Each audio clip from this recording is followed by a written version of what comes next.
How am I supposed to teach a student if I don't know the language? That's where those low prep, high yield strategies come in. And my biggest thing is empowering our ML teachers to support our content teachers. So that's where I come in and I'm able to hopefully support our ML teachers and support our content teachers, because we all know that those are just the strategies and, like I said, those high yield scaffolds and strategies that was going to support all learners, especially as we move into just having a really diverse population of students at every single school.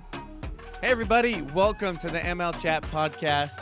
I am your host today. My name is Justin Hewitt. I'm here with my co-host, Mandy Morris. And we just had the best conversation with Sarah Whitfield from Cabarrus County, just outside of Charlotte in North Carolina.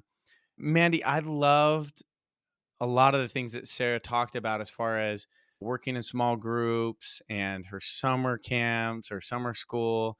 What jumped out to you the most from this conversation? What did you enjoy the most? You can tell that Sarah really has the heart of a true coach. She's willing to take time for things to grow and build momentum, and she can see work as iterative. And I feel like that's just really at the heart of a coach. And it seems like she does a lot of intentional coaching work with the teachers she supports, both in ML and in content. Yeah, I think the thing that's jumped out to me the most that kind of underscores that is when they started their summer school, they didn't necessarily start with this super comprehensive, all the bells and whistles kind of a summer school, but they got it started. And over the years, they've been able to layer on additional pieces to it. And now it's this very comprehensive summer school that I think if anybody looked at it, they would go, oh my gosh, I don't know how I would ever get started doing that. And I think they've just done a really good job of starting small and then iterating and continuing to build on it. I think you are going to love this conversation today with Sarah Whitfield. Let's get in there and go join the conversation. Sarah Whitfield is the District ML Instructional Specialist for Cabarrus County Schools in Concord, North Carolina, just outside of Charlotte, where she serves as a leader and advocate for multilingual learner education. With 15 years of teaching experience as both a classroom teacher and an ML teacher, Sarah is also an adjunct instructor at Greensboro College in the School of Social Science and Education. Sarah earned her undergraduate degree in elementary education from UNC Charlotte, along with her master's degree in curriculum instruction with a TESOL concentration. Sarah, we are thrilled to have you come and join us on the ML Chat podcast. Welcome. Thank you for having me. Hey, we have been looking forward to this. We're grateful you took the time to come and join us. We would love to get to know you a little by maybe starting to learn a little bit about your district and the students that you serve in Cabarrus County Schools. Do you mind just maybe telling us a little bit about the size of your school district, the students you're serving, so on and so forth? Yeah, absolutely. I am the ML Instructional Specialist for Cabarrus County Schools. So it's right outside, 20 minutes north of Charlotte. It's a medium-sized school district, I would say. We're growing. We're growing exponentially. So we have about, as far as just students, maybe 30,000 students. But for our MLs, our multilingual learners, we have about 3,700. And we have grown just so much in the past 10 to 20 years. So that is always on our minds, and how we are planning and how we're serving our students and our families and how we're supporting our teachers as well. What is driving all of that growth within the district? Is it bringing a lot of English learners or is it bringing a lot of everything? I think it's bringing a lot of everything, but I do think it is bringing a lot of English learners to our area, whether that be families that might move in different areas of our county. A lot of our multilingual learners are Spanish speaking families, but what's growing, which is interesting, is our families that speak Tamil and Telugu. And so that's changing a lot in our county and our district. We're getting used to multilingual learners and having that grow, but then also makeup of the languages and the family's diversity is changing. We have to change with it. What were those languages again? The second one is Tamil and Telugu. And then there's Hindi, I think. So a lot from India. Are those obviously Hindi is from India. The other two, where are those from? Those are also Indian. Yep. Indian language. Okay. So just different provinces or whatnot. And oh my gosh, that is interesting. And you have the triangle there. I forget the name of the medical triangle where there's so many biotech companies. I wonder if that drives a lot of that growth. And then Charlotte's a big in banking as well. And so Concord and the Cabarrus, our area is just a really good, I think, place because you can still commute to Charlotte. And then, of course, it's still very family friendly around here because we've got the big city of Charlotte, but then you've got the outskirts. I love Cabarrus County. I love Concord, our area. Yeah, I love that. I love that when we were talking about Cabarrus County, you said, yeah, born and raised. Now here you are working in the school district. And that's been my platform. I was born and raised, obviously. I'm sure you could never tell by my accent that I was born and raised in the South. But my thing is, I've always felt at home. This is just my area. I'm proud to be from here. But my thing has been that I want our multilingual learners and every family that comes into our county to feel welcome. And so I hope to be a kind of a bridge to where we were before and how we're growing. I love that. Welcome to Cabarrus County. I'm going to help you find your home and get settled here. I love that idea. Tell us a little bit about your department there within the district. What does that organization look like? In leadership within the district, we have a Title III director, Katie Wagner, and she's my director. Then there's me, who I'm a specialist, an ML Instructional Specialist, K-12, all grade levels. So I support our ML teachers. I do a little bit of content. I do support content teachers as well, doing professional development, all those things, and some parent engagement as well. And then we have our ML data manager. So it's the three of us at this level. So only three of us here. And then, but we have 46, some of them one-to-one with schools, but there are some teachers that do share schools as well. And we also have 5 interpreters. So 5 Spanish bilingual interpreters that are housed under us as well. We just have 3 at the district, and then we have 46 ML teachers. From your position supporting this changing demographic that you have in your school district, it's interesting that you noted you have 5 interpreter translators, but Spanish. Could you talk a little bit about what is it like right now from your seat, from your role to support an influx of students with families coming from India and how that's shifting resources, shifting the way that you think about supporting newcomers? It's so funny because, and you might be able to agree with this. It's funny when I was in teaching and I was in the classroom, when I was an ML teacher, I would say "Oh, I'm an ML teacher." And they say, "Oh my gosh, you're bilingual." And I want to say yes, but I'm not. So I could not claim that. But for that, the first thing for 5 district Spanish bilingual interpreters, we have that. But then we are able to go to an outside contractor for interpretations of other languages. So we're able to serve all of our families. And so that has been a solution we've done as a department. Also, as far as the instructional side of things, we've had a lot of, oh my gosh, we can just translate, right? If an ML student is in there in your classroom, you can just translate. And how am I supposed to teach a student if I don't know the language? And so we're like, that's where those low prep, high yield strategies come in. And my biggest thing is empowering our ML teachers to support our content teachers. So that's where I come in and I'm able to hopefully support our ML teachers and support our content teachers, because we all know that those are just the strategies. And like I said, those high yield scaffolds and strategies that was going to support all learners, especially as we move into just having a really diverse population of students at every single school. Yeah, I love in the notes that you sent ahead of time, you noted that you've got a curiosity and an interest in growing work and supporting English learners as newcomers in secondary, supporting content teachers. Tell us a little bit more. What does that look like in your school district? And you've got 46, I think you said, teachers you're supporting. What does that look like for you? It's a work in progress. One of the biggest things that we've talked about and we've tried to model for our ML teachers and even model for our content teachers, leadership in schools, is collaboration among there's all the stakeholders, but no, trying to get rid of those silos. I think that's one of the biggest things because we have 46 ML teachers and we have about 3,700 ML students, and that's just the ML direct students. Have to figure out a way to collaborate and for those students when they're in those content classrooms to, especially the secondary, to be able to be supported, especially when we have newcomer students. That is one of the biggest asks that we get a lot if we get a newcomer student in a middle or high school setting. That a lot of times I always come with the idea that our content teachers, they want to know what to do with our students, especially newcomer students. A lot of it is just presuming and assuming that they want to do it, but they just have to be able to have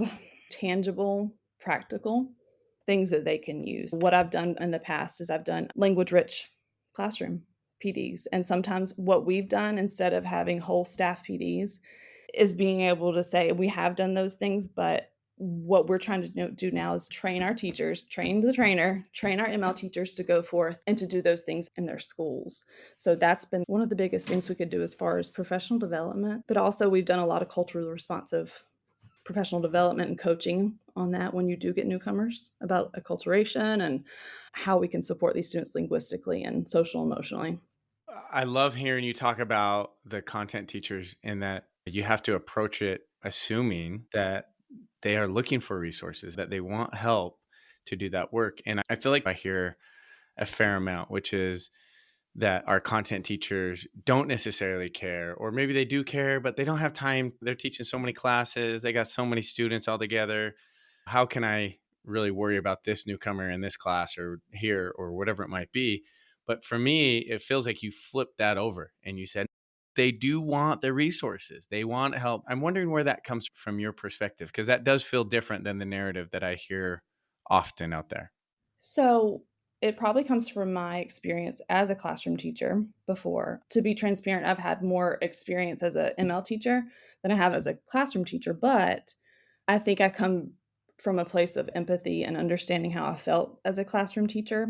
I started out as a kindergarten teacher and then I made the shift into teaching ML. And you don't know what you don't know. And I think one of the biggest things that I've learned is any kind of shifts in thinking is you can actually have a shift in thinking and you can have a growth mindset with certain things. So that it comes from my experience as a classroom teacher, I think. And one of the things that I want to tap into as we go in our county and our district is I think it's so important that ML teachers or ML educators, if you're in leadership or not, you're communicating to your leadership, content teachers.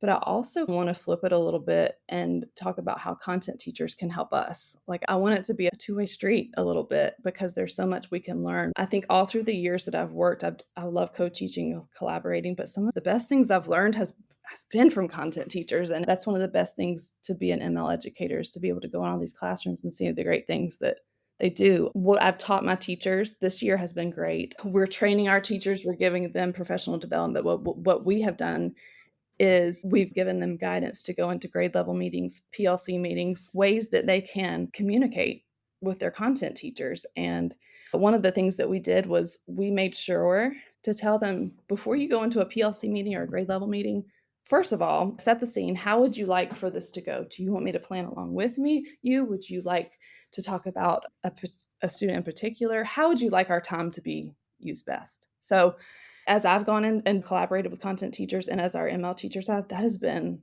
so, I think it's been really beneficial. And I also suggest to them that they ask our content teachers, what are you already doing for your ML students? Because we know that you are doing great things. So just like students, we have to be asset based with our teachers. So that's one of the two things we've done. I love that approach. It reminds me of that old saying about don't treat your child as they're acting, treat your child as what you want them to become. And a lot of times people, they tend to respond the way you expect them to respond. And I think a lot of that comes down to your perspective and your mindset. And I can tell that there's just a really healthy perspective in the way that you and probably your team, I'm sure it's infectious down through the organization and how they think about working and collaborating, co-teaching, co-planning with the content teachers. And I see that as being something that's not unique necessarily to Cabarrus County School District, but it is pretty special. It is a unique way to approach it, I think. And our teachers, we have a great blend of ML teachers in our department. And I think that's a lot of them were classroom teachers before, but some of them were multilingual learners themselves. And then also some of them have just been ML teachers. And that's great too, because they have so much expertise. I just love the outlook that content teachers have. I always tell the content teachers, you are an expert in your content. And some of them are like, I'm not, but I'm like, you are. And our ML teachers are, I have a beginning cohort of teachers within our ML department. I meet with them quarterly and I just tell them, I said, you're the language expert in your school or schools. So you have to exalt that a little bit, but also collaborate and be able to connect with the content teachers. But if you can look at it that way, the content teachers are going to have their strengths and you have to tap into their strengths as well. But also, you are the language expert. and the specialist in your school. So you have to harness that yourself. Sarah, I'm curious what advice you would give for this situation because we know it happens. And I just love this mindset that you have of assuming best intentions. Like the content teachers doing the best that they can with the resources and knowledge they have at hand. And the ML specialist is that it's like student in the center. That's the focus of our work. What advice would you give to a coach where they are just really struggling to find willing partners? Hey, we want to do this collaborative work, but we've got resistance up and down. We don't know where to start. We can't get people on the same page. What advice do you give to that coach or that specialist in your role to say, start here? Kind of what I alluded to before, start with being able to focus on what those teachers are already doing or whatever that grade level, that department. Because really, I think about the learning experiences that I've had in the past, being able to start and say, you already are doing a lot of these things that are great for multilingual learners and they're great for all students. And sometimes when you feel like you have those small wins, it's easier to get buy in from others if you look at it through the asset lens. And so that's how I would start that. And sometimes you have to just have the small moves. We talk about those small moves. The way I work with beginning teachers, and I've also worked with veteran teachers too. And sometimes it's if you say, oh my goodness, if you could just do these talk moves or just try this structured conversation, just try this. And that can make just a little tweak. And if I knew that when I was a beginning teacher or if when I was struggling, that would have made all the difference because if I knew that I didn't have to change everything that I was doing, that I was doing something right, I think that would have been like, oh my gosh, okay, so let's try this for a little bit and then we'll come back around and maybe we'll try to change it again. I think we talk to our students a lot about growth mindset, or we should be, but I don't know if that's as communicated to teachers. I try to put myself back into that mindset of being either a beginning teacher or if you were in it when you were in the classroom. Sometimes I just wanted somebody to tell me that I really was doing something good and also giving them choice, giving teachers choice to what they want to learn about. That is one of the biggest things too, I think, giving them some kind of choice about it.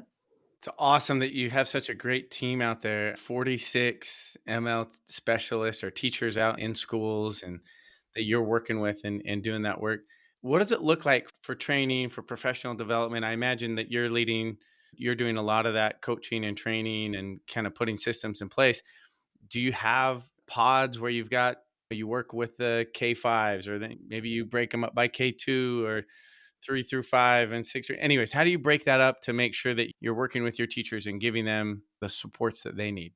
In our department, we have our elementary, K5, and then we have our middle and high school. But when we do our PLCs, we have K5, elementary, we split it in half. Elementary to secondary, middle and high school are together. And it's just, there are different needs with each one of those levels. With elementary, the scheduling is going to be different. So it is with high school, the needs are going to be different. For example, in elementary, we've pushed our district and we pushed our teachers to obviously have a more collaborative approach. In elementary, it's more of a hybrid service. Of course, they can still pull small groups, but we really want our teachers collaborating, co-teaching, co-planning, whatever way they can do that. That's what we have pushed them to do. But that schedule is going to look a little bit different at the elementary level. And then for high school, it's definitely going to look a little bit different because they're mostly co-teaching and pushing in. And then they have a newcomer class that comes to them. So there's just different, and obviously there's different needs at different levels. So we have tailored that according to what they need. Now, for like when we have done some of the PDs that we've done, so we've done thinking for K-12, we did beyond translation. What can we do? Because a lot of times what we get for secondary classes is, oh my gosh, I don't know what to do. I'm translating everything. So we said, okay, here's some things that you can push up. You can collaborate with your content teachers with, and here's some things that you can do instead of translation's a great tool, but we have to do other things as well. So that was more of a secondary push. So we're able, if when we split those two up, we're able to differentiate for each. Sarah, I would love to hear you talk some about the WIDA presentation that you did. And you're talking there specifically about your life and SIFE students, I am a big fan of rotations and stations in secondary. So while you're talking about those secondary PLCs, I think this is a great connection of maybe how are you utilizing the PLCs or utilizing your teachers when they're going out and working in secondary. What does that look like beyond translation, right? In the secondary classroom, share with us is that work for you? When I presented that at WEDA, this came from the directive in our district, the curriculum instruction department. They had, especially in secondary, they were thinking, how can we differentiate for students? What can we do? So small group. We know small group is great within those content classrooms. With this curriculum instruction leadership, the other specialists, the content specialists, they were planning small group instruction, train the trainer models, leader teachers would come from the secondary schools, and they would have the training from the district of how to incorporate small group instruction into your instruction. And so I thought, I was a part of this, and I thought, oh my gosh, this would be great because for our demographic as well, because in my role, I get to go to our data digs, we call them here in Cabarrus County. So it's great. I do love going to those because I get to be a face, and I also get to give resources out to our content teachers and to our assistant superintendents about how to support MLs. I got some feedback about life students because I had a teacher talking to me at one of these data digs, and she was like, there's so many gaps, and there's this and there's that. What do we do? We're not sure if the student even has foundational literacy skills. And I said very confidently, we just meet them where they're at. And she said, I get it. But she said, our teachers don't really know how to do that yet. So it was in middle school. And I thought it was a aha moment for me. And so that's where my brain started. I was like, okay, so how can we do this? We can meld two things together, two things coming from the district. And we can also say, we need to support our SLIFE or newcomer students. And how can we do that in the secondary classroom? I thought, okay, small group, that's the way we can do it. So that's where I started with that. And I thought that it just was a need for in our district. And we tell our teachers, I wanted to model also how to collaborate at the district level. I tell them that all the time. I tell our teachers, we still do this at this level as well. So we're collaborating. We're trying to find entry points of how we can support at a systemic level. I thought, oh my gosh, this would be great if I could not just tag along, but also collaborate and plan with our other specialists. And it was math, ELA, district specialist. So that's where that started. I've had newcomer, SLIFE, instruction has always been close to my heart. The reason it is so close to my heart is because in 2017, I came back into teaching multilingual learners, and I went to a middle school. I had 3 schools. I was itinerant, and I had a middle school that had not had ML students in a long time. There was some redistricting a little bit at that time. Demographic was changing. And so not only were there MLs at that school, now there were newcomer students. And so I remember I was like, what do I do? I've taught elementary newcomers before. I have to talk, and now I'm going to teach middle school newcomers. So what I did was I reached out on Facebook. I was part of these groups, and I was like, what do I do? And I connected with actually Carol Salva, and I'm sure as a lot of people do. But that was the start of me getting to understand newcomer and SLIFE. And so what I did at that school, even back in 2017, I had a book study on boosting achievement. I think 2 or 3 content teachers showed up, but that was a win for me. And so it's just like those steady things that you can do, those small things. And I thought, oh my gosh, they're so showing up for a book study. And so that's where I got my interest and my love of learning more about newcomers. And that also helped with my professional development a little bit because I was able to control my own professional development. I can connect with other people. That kind of started that way back when. But for my WEDA presentation, I was like, that's a big thing for me. But if we can take 2 things and put them together, 2 for the price of 1. And so that's what I did. I thought our content teachers maybe I can put in some scaffolds, teach them how to scaffold in these small groups. I'm always about working smarter, not harder. So I tried to incorporate that together. And I think that the way that I did that, I wanted to focus on content teacher support. That was one of the biggest things that I wanted to do in that presentation and show that it's still a journey. It's still something we're working on. And that's okay. Just like with our SLIFE students and our newcomer students, they have their own learning journey, and we're always learning. In the past, when I've done coaching or work around PLC groups and then developing that muscle to do stations in secondary, because We know that there can be some resistance to stations in secondary. That's an elementary school thing. We don't do that here. It's so engaging. Students love it. They can learn routines to make it effective. But then the question is always, where do we get the data in order to inform instruction? And then data looks really different for our language learners because we need the data pieces for productive language. And our state language assessment is giving it to us once a year. That's something that is so powerful about the work that we're doing here at Flashlight 360 is an opportunity for students to produce language, have really clearly defined feedback from teachers, use that data to inform small groups. And this is something that we're both passionate about, like aligning that formative assessment to content that really drives that small group instruction. I wonder how you're thinking about, you mentioned your data dig. How are you thinking about that data and then those small groups?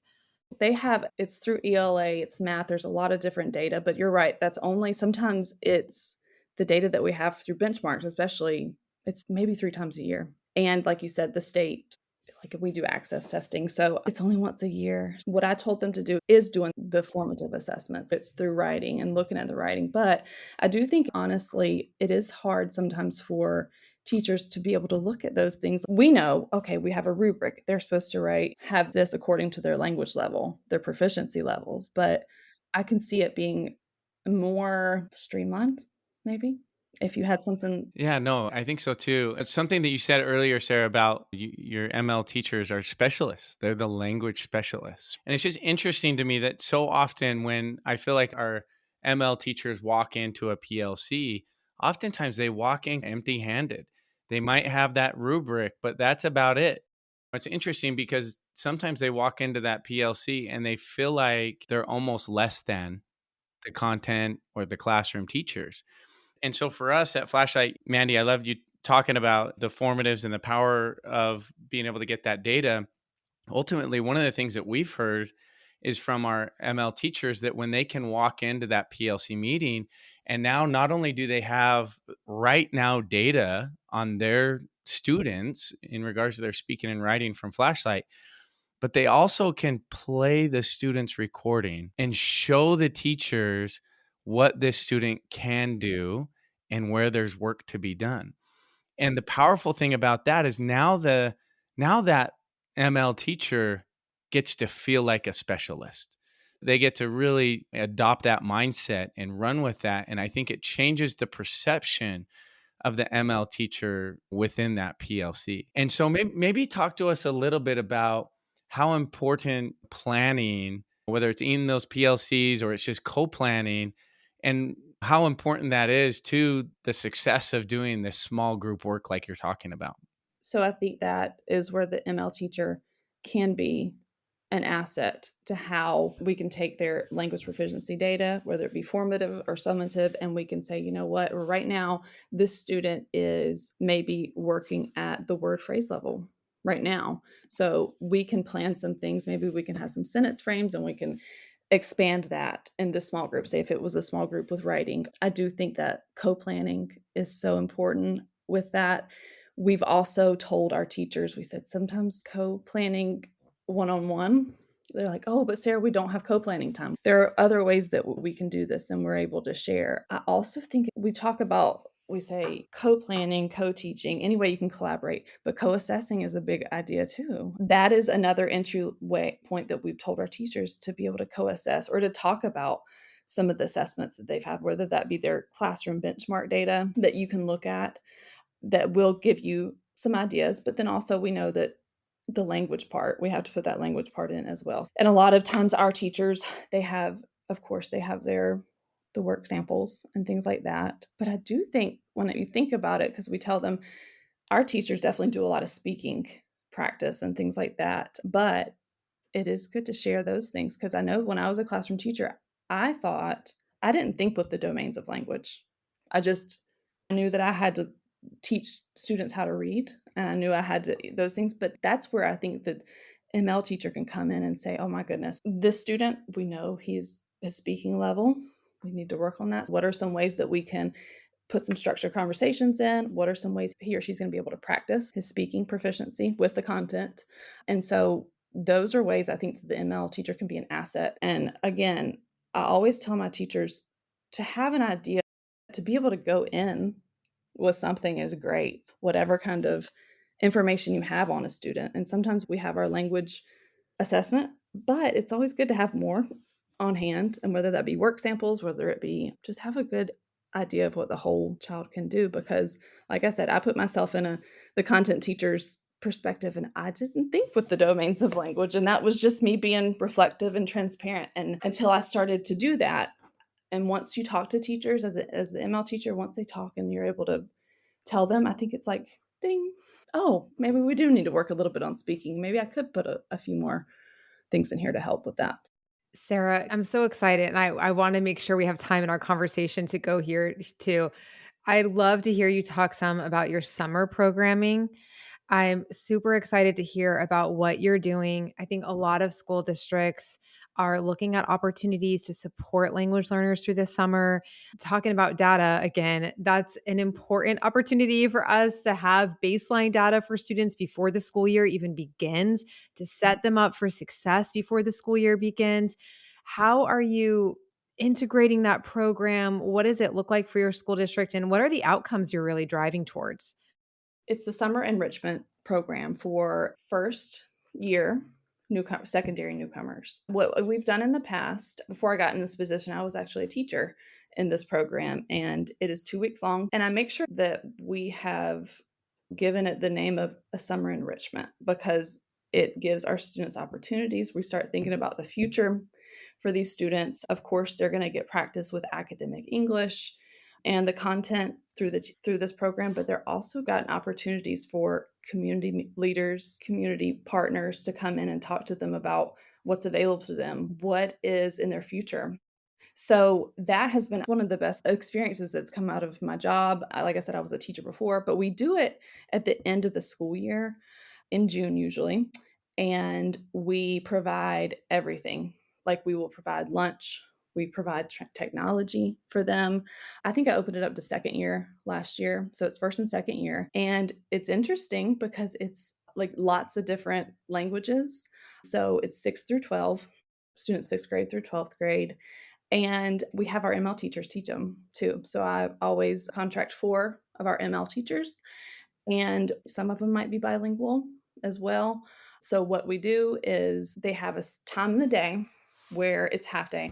They have, first of all, I get transportation for Cabarrus County. I said at the end of last year, I said, oh my gosh, this has been so great because it's cool to see at the district level, at a bigger systemic level, collaboration. We had nutrition, we had transportation, all pitch in to help. It was just great. And so transportation is provided. So our students get there, it's guaranteed, nutrition's provided. And so they have time in their classrooms where they get to either use technology, they get to learn and do the teacher's plan, and they would do it like a regular newcomer class, but they have to use the content as well. And so then they have a project at the end where they have to present, and I give them choices. I've created that. I gave them choices of what they're going to present to the rest of the group. So, for instance, last year I had a choice board of, it's like a culminating project. They had to maybe respond to a TED Talk, an inspirational TED Talk. Emily Francis's, her book, they responded to that. That's about immigration stories. So it builds them up. They're in their classes, they're learning, but then they also have to present at the end of the time there. And then also I brought in like our local community college. They came and talked about enrollment, just talking about their future as well, what options that they have, what resources are out there to their families. So it's just a way to get them started. And we also had ways that I had a teacher come in to be able to teach them about how, if they're transitioning from 8th grade to 9th grade to high school, how can we make this transition easier for you? What's going to be expected of you? So it combines the academics, the language, social emotional learning, and they get to connect with each other. And it really is cool to see different languages, different backgrounds, but they all have the same experiences. So it's really cool to see. It's my baby. I love it. I'm learning.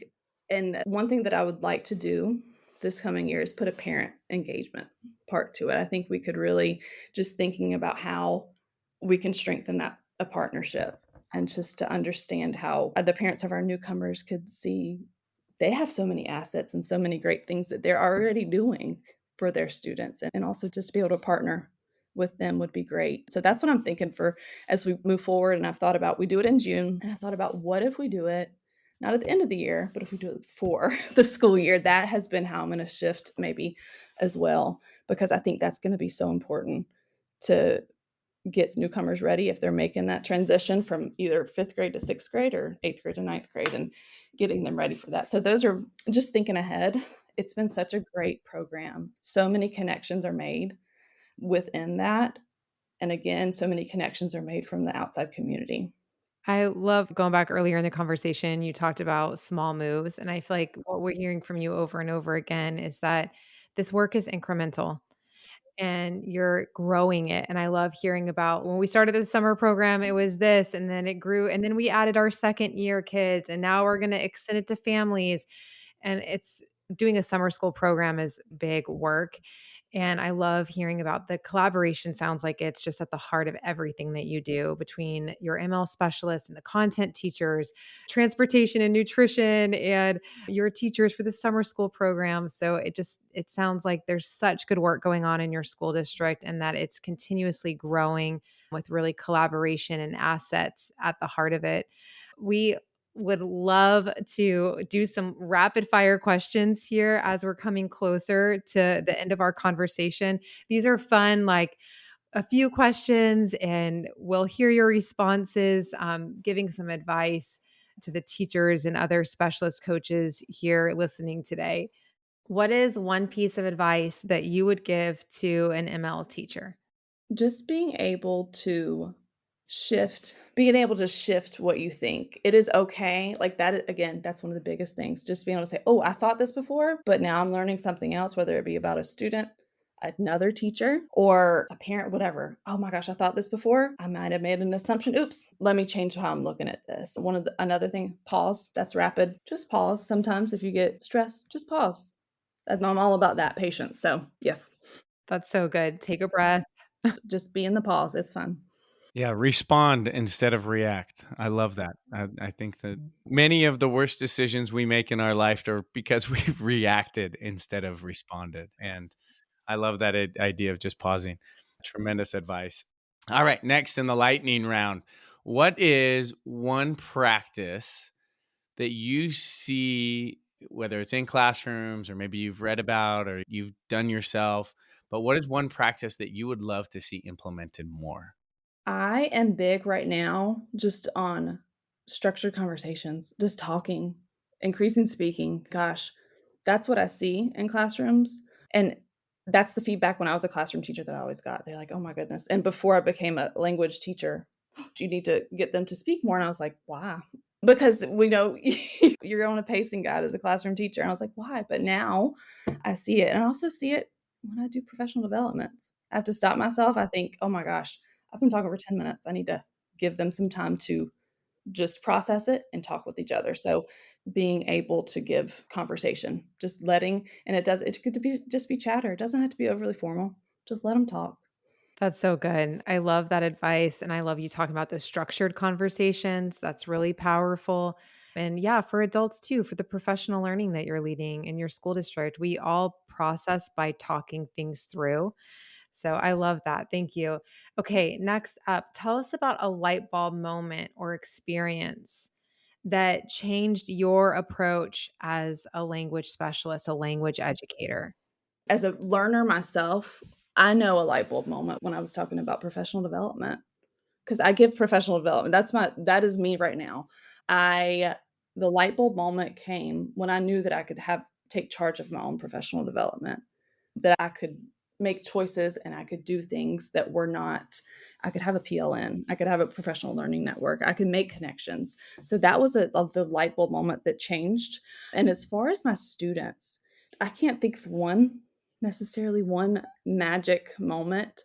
Again, just probably during that time, a few years ago when I had those newcomers in secondary, they taught me so much during that time, that whole year that I was with them, just about the relationships we built that whole year. It was it was a transformative year that I had my middle school newcomers, and that's why I'm so passionate because they taught me.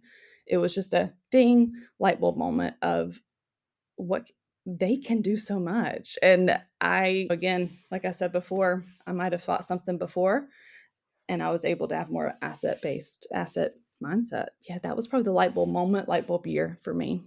I think everybody has an experience like that where all of a sudden they realize that, oh, these students bring so much to this work. And when we were starting Flashlight, we almost actually named it asset asset based learning because we just love that focus on assets. And I still have the URL. So we went and bought it because I really believe in it so much. And I think so much of this work is understanding where a student is on their journey, or where is the teacher on their journey of understanding how to teach language and teaching language through content or whatever it might be. And so I love that focus. I love hearing that. And the other thing that resonated from your that experience where you had that kind of light bulb moment, if you will, is the focus on relationships. And I think that's the thing that probably keeps us all in this work the most. I think we're drawn to it to make a difference, and we get on a mission, and then we get to know these students' stories or these families' stories. And it just really draws us in, and we build these relationships that make us more complete, more of a person. Like we just understand more and get us that much further on our own mission.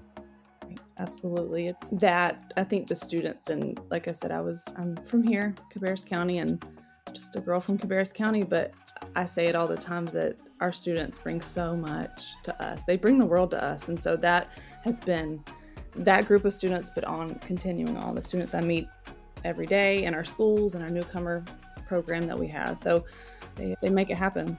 Sarah Whitfield, thank you so much for being our guest here today on the ML Chat podcast. It has been a pleasure to have you here with us. We're so grateful for all the great work you're doing in Cabarrus County and spreading that word, going to different conferences and giving presentations and doing sessions. And anyways, we want to honor you and the great work you're doing. Thank you for coming on here and telling some of your story and about some of the great work you're doing.